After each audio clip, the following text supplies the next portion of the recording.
اللہ الرحمن الرحیم کی تعریف و توصیف کا زیبا و سزاوار اللہ رب العالمین ہے، جس نے اس پرفتن دور میں ہمیں دین حق عطا فرمایا، سیدھے راستے کی طرف رہنمائی فرمائی، اس راستے کو قبول کرنے کی توفیق عطا فرمائی، اور ہماری یہ کوشش ہے کہ اس راستے پر چلتے ہوئے ہم اس منزل مقصود کو پالیں جو اللہ تبارک تعالیٰ نے ایمان والوں کے لیے مقرر فرمائی ہے۔ بے شمار درود و سلام ہو اللہ کے رسول صلی اللہ علیہ وسلم پر کہ جنہوں نے اپنے اقوال و احکام و افعال کے ذریعے ہماری رہنمائی فرمائی اور ایک کامل دین ہمیں عطا کر کے اللہ تعالیٰ کی نگرانی میں جو مکمل ہوا، کامل ہوا، اکمل ہوا، غیر متغیر اور غیر متبدل ہوا، وہ دین آج اللہ رب العزت نے ہمیں عطا فرما دیا جس پر ہم چلنے کی کوشش کر رہے ہیں۔ سورہ سواد میں اللہ رب العزت کا ارشاد ہے، آیت نمبر 26 ہے، وَلَا تَتَّبِعِ الْهَوَىٰ فَيُضِلَّكَ عَنْ سَبِيلِ اللَّهِ۔ اس مختصر سی آیت کو پڑھنے کا مقصد دو باتوں کی طرف آپ لوگوں کی توجہ دلانا ہے کہ اللہ تبارک تعالیٰ نے ایک بہت بڑی فطری برائی کی طرف اشارہ فرمایا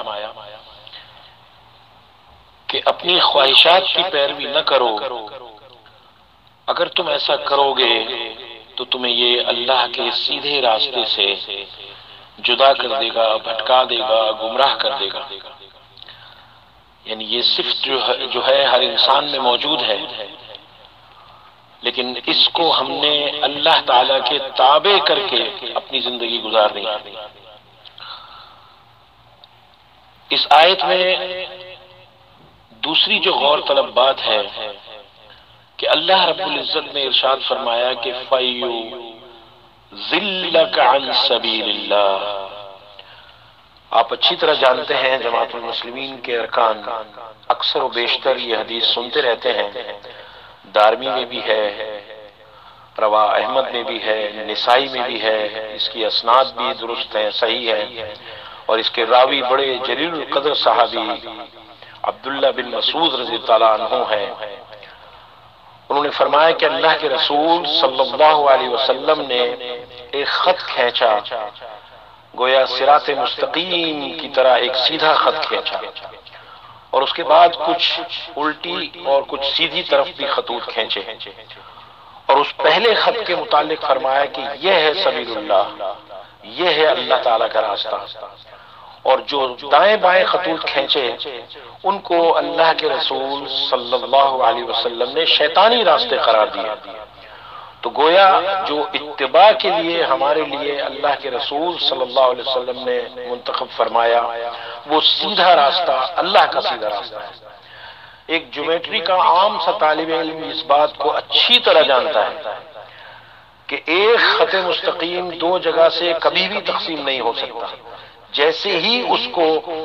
تقسیم کیا جائے گا وہ سبیل اللہ نہیں رہے گا۔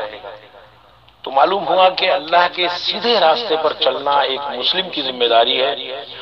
اور اپنے خواہشات نفس کو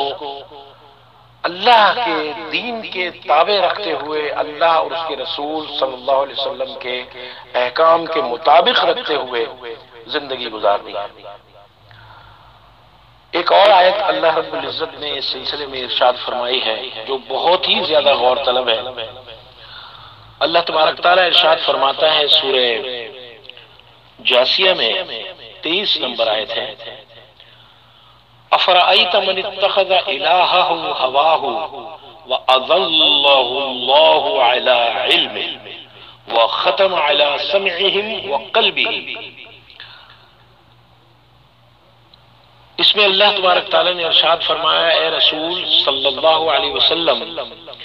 کیا آپ نے اس شخص کو دیکھا جس نے اپنی خواہش کو اپنا الہ بنا رکھا ہے؟ ایسے شخص کو اللہ نے بھی اس کے علم کے باوجود گمراہ کر دیا اور اس کے کانوں پر اور اس کے دل پر مہر لگا دی اور اس کی آنکھوں پر بھی پردہ ڈال دیا ہے۔ آگے یہی مضمون چل رہا ہے۔ یہاں پر جو غور طلب بات ہے کہ نفسانی خواہشات کا شکار انجانے میں، جانے میں، کم علمی میں، لا علمی میں، کج فہمی میں ایک عام مسلم تو اس کا شکار ہو سکتا ہے، لیکن جب کوئی عالم اس چیز کا شکار ہو جائے تو پھر وہ بہت نقصان دہ ثابت ہوتا ہے۔ وہ کمزور مسلمین کے ایمان پر ڈاکہ ڈالتا ہے، انہیں سیدھے راستے سے بھٹکاتا ہے۔ وَيَصُدُّ عَن سَبِيلِ اللَّهِ فَصَدُّ عَن سَبِيلِ اللَّهِ کے الفاظ آپ قرآن مجید میں جگہ جگہ پاتے ہیں۔ لہٰذا ایسے شخص کو اس کے علم کے خواہ وہ کسی بھی درجے میں اپنے آپ کو سمجھتا ہو، اللہ تعالیٰ نے گمراہ کہا ہے، بشرطیہ کہ وہ اپنی خواہش نفس کے مطابق دین اسلام کو دنیا والوں کے سامنے پیش کرے۔ اگر اللہ اور اس کے رسول کی مرضی کے مطابق وہ عالم دین اسلام کو دنیا والوں کے سامنے پیش کرتا ہے تو آپ یقین کیجئے کہ وہ بہترین اور فضیلت والا شخص ہے۔ اللہ تبارک تعالی ہمیں ایسے لوگوں کے شر سے محفوظ رکھے۔ اس سلسلے میں سورہ قصص کی 49 نمبر آیت ہے، اس میں اللہ تبارک تعالی نے مسلمین کو ہوشیار کیا اور اللہ کے رسول صلی اللہ علیہ وسلم کو ایسے لوگوں کی صفت سے آگاہ کیا، اور یہ اتنی زبردست نشانی ہے کہ ایک عام مسلم تھوڑے سے غور و فکر کے بعد خود اندازہ لگا سکتا ہے کہ اس نشانی سے ہم کیسے فائدہ اٹھا سکتے ہیں، اور وہ نشانی صاف صاف ہے۔ اللہ رب العزت ارشاد فرماتا ہے فَإِن لَمْ يَسْتَجِيبُوا لَكَ فَأَعْلَمْ أَنَّمَا يَتَّبِعُونَ أَهْوَاءَهُمْ۔ سبحان اللہ،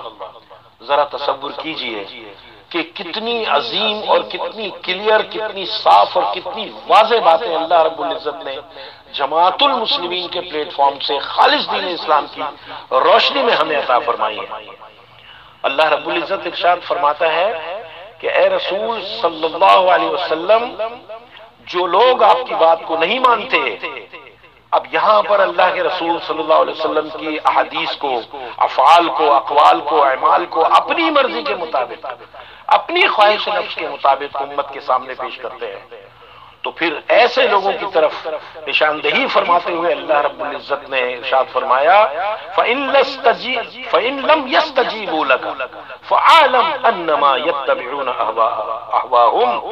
یعنی اگر آپ کی یہ بات نہ مانے اے رسول صلی اللہ علیہ وسلم، جو لوگ آپ کی بات کو نہیں مانتے، انکار کرتے ہیں، آپ کی بات سے آگے بڑھتے ہیں، تو پھر آپ یہ سمجھ لیجئے، اور یہ یقین کا جملہ ہے انما، اور علم دیا اللہ تعالیٰ نے رسول اللہ صلی اللہ علیہ وسلم کو کہ یہ جان لیں آپ کہ پھر ایسے لوگ جو ہیں وہ اپنی خواہش کی پیروی کر رہے ہیں۔ کتنی واضح دلیل کے ساتھ اللہ نے ہمیں سمجھا دیا، تشریح بھی، توضیح بھی اور تفسیر بھی، سب کچھ آیت کے اندر ہی ہمیں پتہ چل گیا۔ اللہ رب العزت سے دعا ہے اللہ تعالیٰ مجھے اور آپ کو اور روئے زمین کے تمام مسلمین مسلمات کو، دنیا کے تمام انسانوں کو ہدایت پر لے آئے۔ اقول قولی ھذا استغفر اللہ لی ولکم۔ اللہ رب کائنات ذوالجلال والاکرام قرآن مجید فرقان حمید میں ارشاد فرماتا ہے فلا وربک لا یؤمنون حتی یحکموک فیما شجر بینہم ثم لا یجدوا فی انفسہم حرجا مما قضیت ویسلموا تسلیما۔ اللہ رب العزت جب قسم کھا کر کوئی بات بیان کرتا ہے تو وہ بہت اہم قسم ہوتی ہے اور وہ بہت اہم بیان ہوتا ہے اور وہ بہت اہم بات ہوتی ہے جس کی طرف اللہ نشاندہی فرماتا ہے۔ اس آیت کے شروع میں دو قسمیں کھائیں، فلا وربک، دو قسمیں کھا کر اللہ تبارک تعالیٰ نے جو بات بیان کی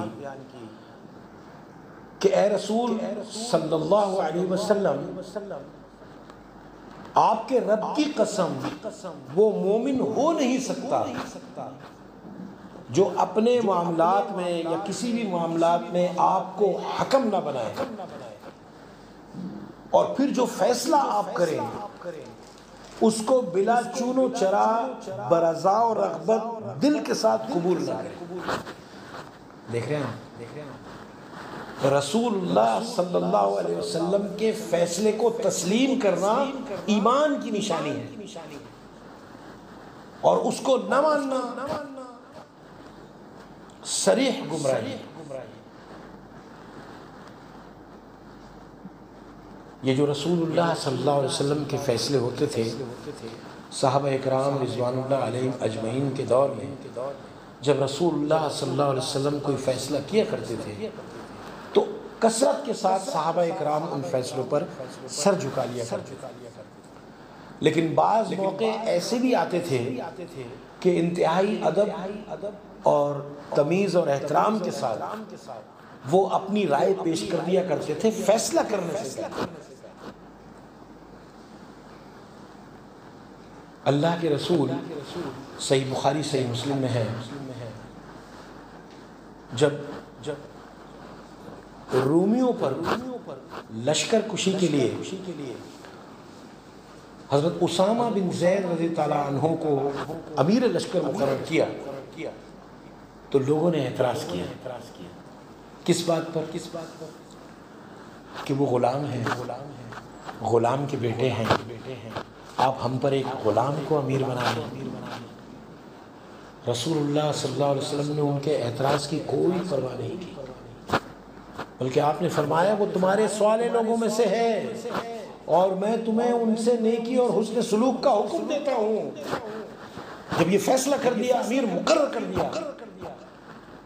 تو تمام صحابہ اکرام جو اس لشکر میں شامل تھے سب نے ان کی اطاعت کی، پھر کوئی اعتراض نہیں آیا، سر جھکے،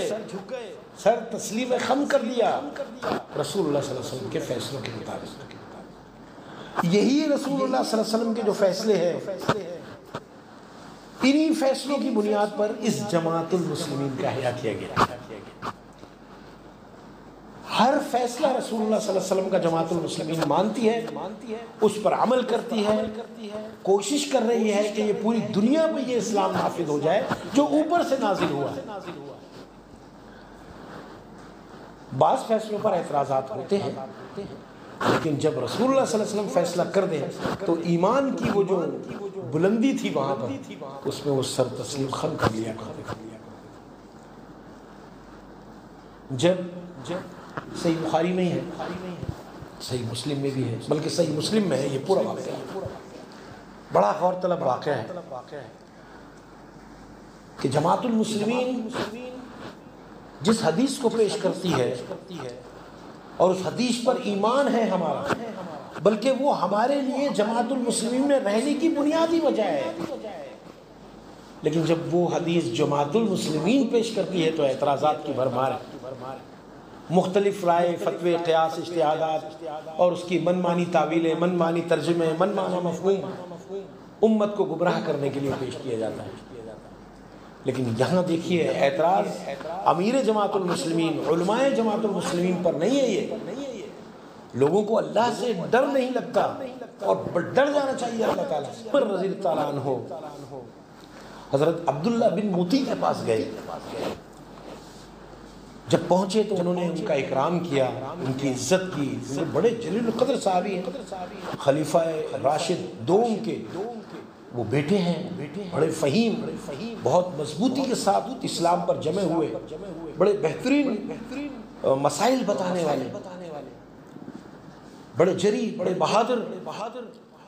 وہ ان کے پاس گئے تو انہوں نے کہا کہ عبداللہ بن عمر آئے ہیں، ان کے لیے گدا بچھاؤ۔ تو انہوں نے کہا میں یہاں اس لیے نہیں آیا ہوں کہ میں تمہارے پاس بیٹھوں، میں تو تمہیں رسول اللہ صلی اللہ علیہ وسلم کی ایک حدیث سنانے آیا ہوں، اور وہ حدیث یہ ہے کہ میں نے اللہ کے رسول صلی اللہ علیہ وسلم سے سنا ہے کہ جس شخص نے امیر کی اطاعت سے ہاتھ کھینچا تو وہ قیامت میں اللہ تعالیٰ سے اس حالت میں ملے گا کہ اس کے پاس کوئی حجت نہیں ہوگی، کوئی دلیل نہیں ہوگی، اور جو اس حال میں مر گیا کہ اس کے گلے میں بیعت کا پٹا نہ ہو، امام کی بیعت نہ ہو، تو وہ جاہلیت کی موت مرے۔ اب جو لوگ جماعت المسلمین کے امیر بڑے امیر سید مسعود احمد صاحب پر اعتراض کرتے ہیں، جماعت المسلمین کے موجودہ امیر محمد اشتیاق صاحب پر اعتراض کرتے ہیں، جماعت المسلمین کے علماء پر اعتراض کرتے ہیں کہ یہ حدیث جن معنوں میں آپ بیان کر رہے ہیں ان معنوں میں ہم نہیں مانتے، تو پھر اصل بات یہ نہیں ہے کہ اعتراض ان لوگوں پر ہے، کیونکہ یہ تو ہم سامنے ہے نا، تو پھر اگر وہ تھوڑا سا غور کریں تو ان کا یہ اعتراض عبداللہ بن عمر رضی اللہ عنہ پر ہے، انہوں نے بھی وہی الفاظ ادا کیے اور وہی تناظر ہے، وہی منظر ہے، وہی بغاوت کا منصوبہ بنایا جا رہا ہے، وہی اطاعت سے ہاتھ کھینچنے کی بات ہو رہی ہے۔ حیران کن بات ہے کہ صریح اور واضح دلائل کی موجودگی میں لوگ اختلاف کرتے ہیں۔ اچھا اب آپ تھوڑا سا اور اوپر چلے جائیں، چونکہ یہ الفاظ اللہ کے رسول صلی اللہ علیہ وسلم کی زبان اقدس سے جاری ہوئے تو پھر یہ ڈائریکٹ اعتراض رسول اللہ صلی اللہ علیہ وسلم پر ہو گیا نا۔ عبداللہ بن عمر رضی اللہ عنہ تو وہاں کہہ گئے کہ عمر میں تو یہ بات رسول اللہ صلی اللہ علیہ وسلم سن کر تم کو بتا رہا ہوں، اور وہ سچے تھے۔ اچھا اور تھوڑا اوپر جائیں، جب ہماری یہ عقیدہ ہے کہ وما ينطق عن الهوى ان هو الا وحی یوحی، کہ بطور دین کے اللہ کے رسول صلی اللہ علیہ وسلم جو کچھ بھی ارشاد فرماتے ہیں وہ اللہ کی وحی ہوتی ہے، تو اس حدیث کا تعلق دین سے ہے، تو پھر گویا یہ تو نازل شدہ شریعت ہوئی، یہ تو اللہ تعالیٰ کے الفاظ ہوئے، یہاں تو الفاظ بھی اوپر سے نازل ہوئے، یہ تو وہی ہے، تو پھر اعتراض ڈائریکٹ اللہ تعالیٰ پر ہو گیا۔ یہ ترتیب ذہن میں کیوں نہیں بناتے؟ یہ ہے وہ کج فہمی، یہ ہے وہ کم علمی جس کی بنیاد پر ہم اپنی ذاتی خواہشات کی پیروی کر کے اپنے نفس کو الہ بنا کر اختلاف اور افتراق کو ہوا دیتے ہیں۔ اللہ رب العزت مجھے، آپ کو اور روئے زمین کے تمام مسلمین مسلمات بچے بچیوں کو دین اسلام پر استقامت عطا فرمائے، اور یہ ہے وہ سبیل مومنین۔ وَمَن يُشَاقِقِ الرَّسُولَ مِن بَعْدِ مَا تَبَيَّنَ لَهُ الْهُدَى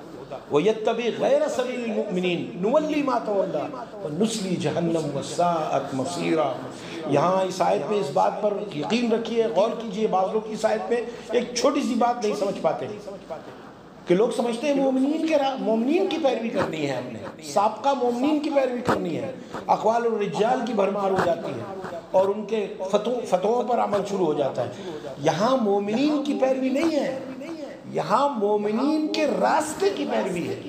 مومنین کس راستے پر تھے؟ اس راستے پر جو اللہ تعالیٰ کا منظور کردہ تھا، جو رسول اللہ صلی اللہ علیہ وسلم نے جس کی نشاندہی فرمائی تھی۔ تو مومنین کے راستے کی پیروی جو نہیں کرتا